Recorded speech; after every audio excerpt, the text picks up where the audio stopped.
મધ્ય પૂર્વમાં યુદ્ધોની સ્થિતિના કારણે કોમર્શિયલ ગેસ પુરવઠામાં કાપ મૂકવામાં આવ્યો છે, જેના કારણે રેસ્ટોરન્ટના સંચાલકોની મુશ્કેલીમાં વધારો થઈ શકે છે. આગામી સમયમાં ગેસનો પૂરતો જથ્થો ન આવે તો મુશ્કેલી સર્જાય તેવી શક્યતા છે. એલપીજી કોમર્શિયલ ગેસ સિલિન્ડરમાં 60% સપ્લાય છે અને આ સ્થિતિ રહેશે તો કેટલાક એકમો બંધ કરવાની ફરજ પડી શકે છે. રાજકોટમાં જોવા જઈએ તો 60 થી 70% રેસ્ટોરન્ટમાં ગેસની લાઈન છે. એટલે એ હજી એ પરિસ્થિતિ જે બીજા સિટીમાં છે એવી હજી રાજકોટમાં નથી સર્જાણી. એના ઉપર ધંધા પર અસર તો થશે જ, કારણ કે જો શોર્ટ સપ્લાય થઈ તો ઘણા બધા રેસ્ટોરન્ટ છે જે લોકોએ કંઈક એનો વૈકલ્પિક ઉપયોગ કરવો પડશે. તકલીફ ભયંકર છે. મારી પાસે એક દિવસ ગેસ ચાલે એટલો જ છે પુરવઠો. પછી કાલે શું કરવું એ સવાલ આવશે.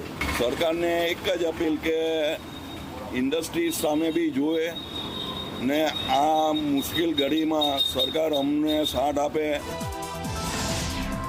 મધ્ય પૂર્વમાં યુદ્ધ વચ્ચે હોટેલ રેસ્ટોરન્ટમાં રાંધણ ગેસનો સપ્લાય બાધિત થઈ શકે છે. આ મામલે પ્રતિક્રિયા સામે આવી, જેમનું કહેવું છે કે બજારમાં કમર્શિયલ ગેસ સિલિન્ડર બંધ કરવાની સૂચના છે.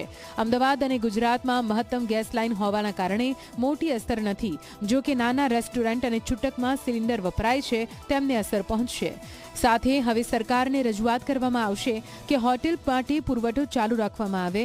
જો બંધ થશે તો કેટરિંગના વ્યવસાયને પણ માઠી અસર પહોંચશે. પણ નાના જે માણેક ચોક છે, લો ગાર્ડન છે, એવી જે નાના સિંગલ ઇન્ડિવિજ્યુઅલ રેસ્ટોરન્ટો છે કે જે ગેસ લાઇન પર ચાલે છે એ આ શાંતિ અને કાલથી બંધ થવાના શરૂ થશે. એટલે આજે અમે અહીંયા પુરવઠા મંત્રી શ્રી રમણભાઈ સોલંકીને બી આજે લેટર આપવાના છીએ કે તાકી આ સપ્લાય હોટલ ઇન્ડસ્ટ્રીને ચાલુ રાખે. નહીં તો શું છે કે બેરોજગારી બહુ વધી જશે કે દરેક એક નાનીથી નાની રેસ્ટોરન્ટમાં 25 થી 30 માણસો કામ કરતા હોય છે. તો આવા બહુ બેરોજગારી આપણી વધી જાય. અને